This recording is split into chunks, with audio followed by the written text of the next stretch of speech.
Hi, I'm Dani, one of the chefs here at Local Crate, and today we're going to be making Chef Tim McKee's Spanish Steak Skewers with saffron rice and savory yogurt sauce. We're going to start by marinating our steak.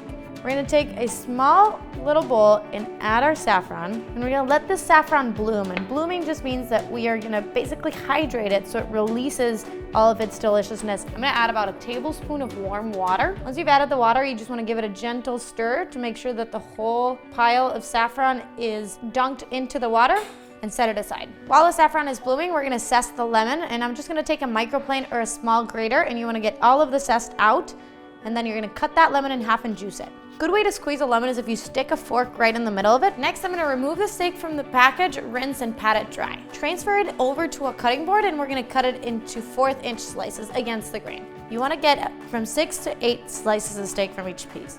So we're gonna place the steak in a medium bowl. We're gonna add a tablespoon of lemon juice, a teaspoon of lemon zest, half of the bloom saffron in its liquid. We're gonna add a tablespoon of oil, our Spanish spice blend, and a little pinch of salt and pepper.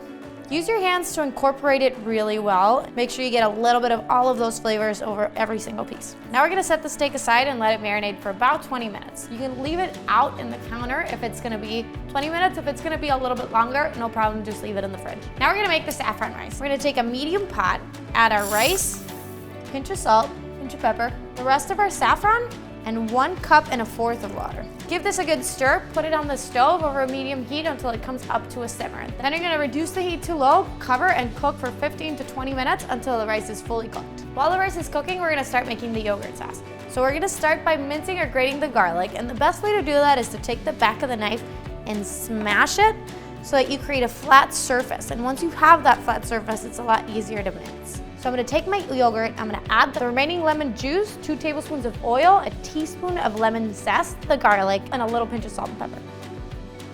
Now we're gonna skewer the meat. It's important that you pierce the skewer on one end of the meat and then move it in up and over on a zigzag motion until you get through the entire piece of meat. And then you kind of pull it a little bit to get it nice and flat as you can, because that'll help get caramelization all over. Now that our steak has been skewered, we're gonna move on to searing it. So we're gonna heat about a tablespoon of oil in a medium saute pan over medium heat. Once your oil is hot, you're gonna add the steak pieces into the pan and cook them for 1 to 2 minutes per side. Remember, the steak is thin, so you don't wanna cook it for too long. Now that our skewers have been cooked, we're ready to plate our dish. We're gonna get our rice, fluff it with a fork, and divide it between 2 plates. Then we're gonna top that rice with the skewers and drizzle yogurt sauce all over it. And the best way to get a good drizzle on yogurt sauce is if you use a fork instead of a spoon. After that, we're gonna take our cilantro leaves and stems, just gently tear them and sprinkle them all over the top. And there you have it, Chef Tim McKee's Spanish Steak Skewers with saffron rice and savory yogurt sauce. For more recipes, visit localcrate.com/cook.